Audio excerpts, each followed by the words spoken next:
L'exportation d'armes, une nécessité pour la France?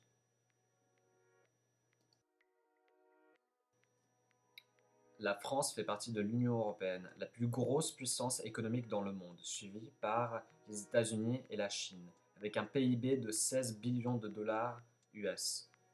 Cette puissance est divisée en 5 pays majoritaires pour les exportations d'armes: l'Allemagne, la France, l'Angleterre, l'Italie et l'Espagne. La France a un PIB de 2,7 billions de dollars US, ainsi qu'un budget de la défense de 61 milliards de dollars US. Les exportations de la France comptent pour 0,05% du PIB de la France, de 2,5% du budget de la défense, de 1489 millions d'US dollars, donc le PIB du Djibouti. La France reçoit des centaines de contrats, mais les deux plus gros contrats de 2014 étaient les 2 Mistral pour la Russie, de 2 milliards d'euros environ, et les 126 Rafale pour l'Inde, environ 12 milliards d'euros, équivalent de donc 14 milliards d'euros pour juste 2 contrats.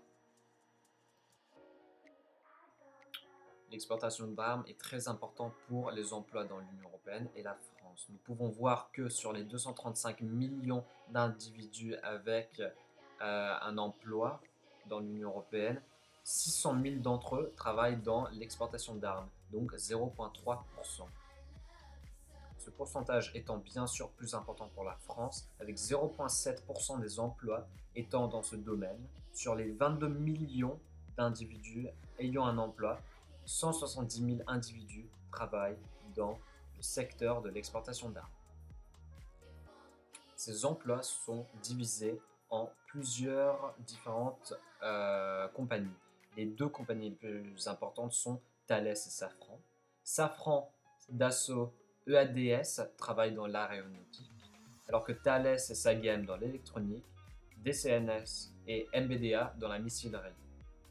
Mais attention, car nous pouvons avoir des compagnies qui ont des doubles objectifs. Par exemple, EADS travaille avec Airbus pour faire des avions commerciaux et en même temps travaille pour les avions de guerre. Sur l'aspect social maintenant, les exportations d'armes sont d'une importance économique non négligeable, grâce au fait qu'ils créent des emplois ainsi que stimulent l'économie française.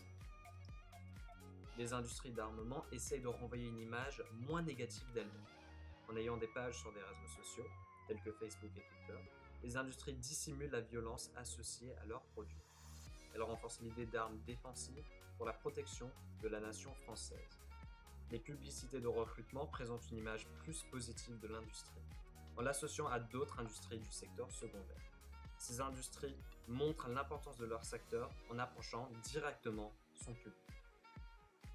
L'exportation d'armes est un atout stratégique pour la France puisqu'elle lui permet d'exercer des pressions politiques et géographiques sur d'autres pays. Dû à l'influence, l'intensité et l'importance de ce lien, la France peut porter des sanctions économiques et politiques sur le pays étranger, ce qui inclura donc des pressions géographiques. Prenons l'exemple de la Russie, qui est un exemple actuel dont vous avez déjà sans doute tous entendu parler. Je parle bien sûr des 2 navires de classe Mistral qui étaient destinés à la Russie.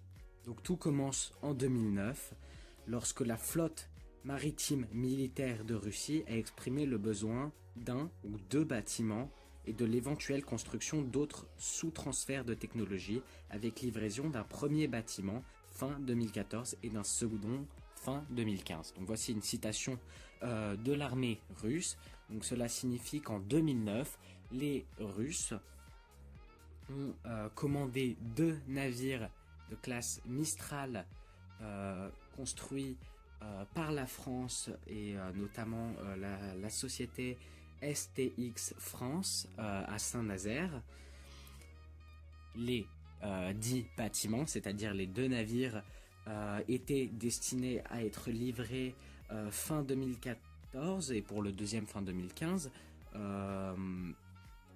Donc aujourd'hui nous avons ces 2 navires, mais il y a eu un problème entre-temps qui a dû stopper la livraison, c'est l'invasion plus ou moins explicite de l'Ukraine par la Russie. La crise de Crimée commence le 26 février 2014. On considère que les troupes russes, en tout cas l'Europe considère que les troupes russes ont envahi l'Ukraine et la France, sous la pression bien sûr des autres gouverneurs européens, a stoppé la livraison des deux navires. Les deux navires se situent donc toujours en France.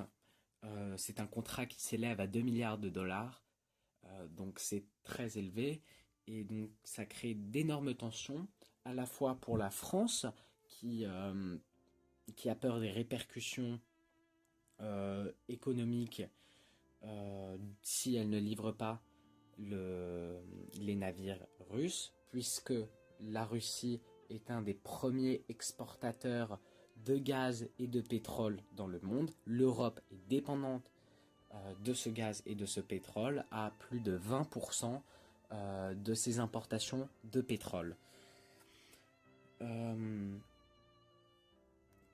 Donc si l'on regarde sur notre schéma, prenons François Hollande et Vladimir Poutine. François Hollande était censé livrer les navires de classe Mistral. Il s'avère que, suite à l'invasion de la Crimée, François Hollande arrête ses exportations d'armes. Donc Poutine ne reçoit pas les deux navires de classe Mistral. Qu'est-ce qu'on en déduit? On en déduit que,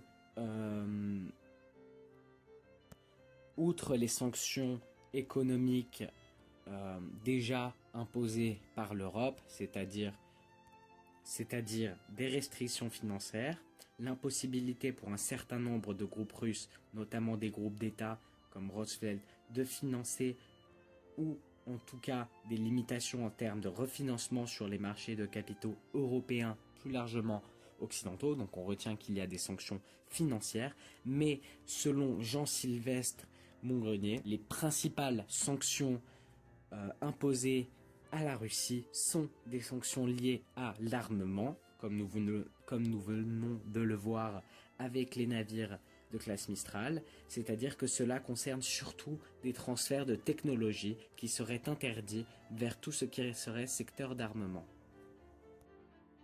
Retenir que l'Europe s'oppose politiquement à la Russie, donc la France elle-même s'oppose directement à la politique de la Russie, qui est une politique, dans notre cas, d'envahissement de territoire.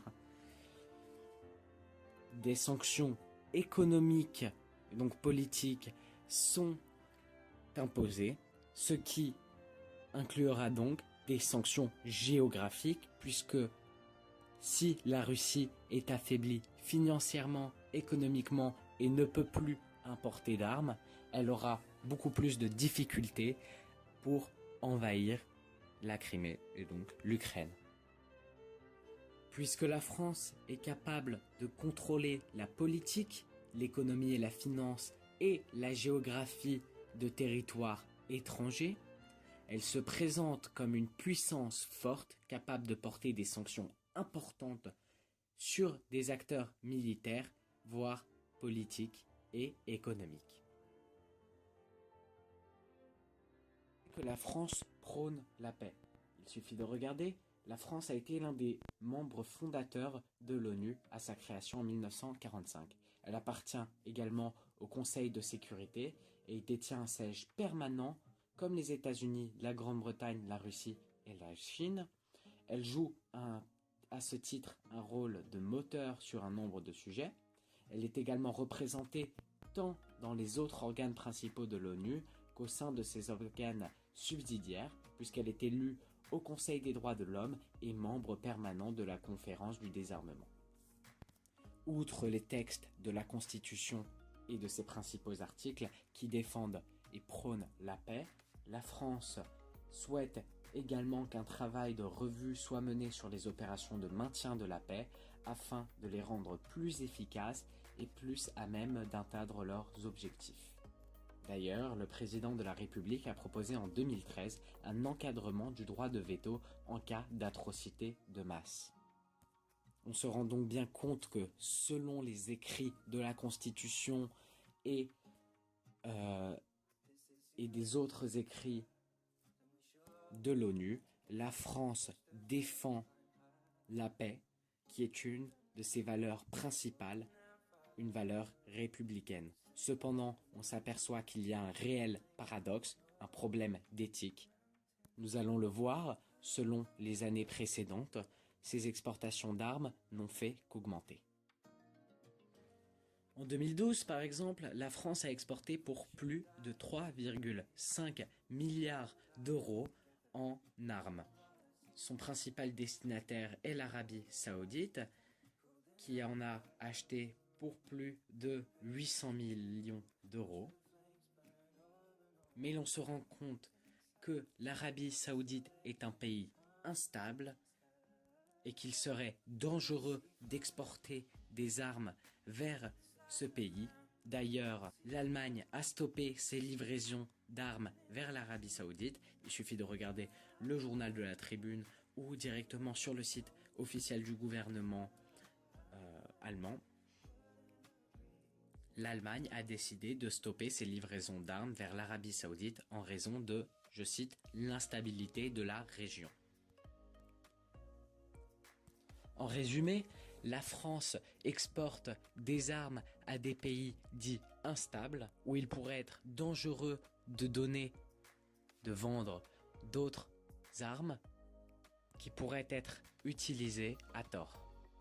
Les valeurs de la République ne sont donc pas totalement acquis, puisque la France continue à faire un business de ses armes et de ses exportations, qui sont des armes meurtrières et source de conflits.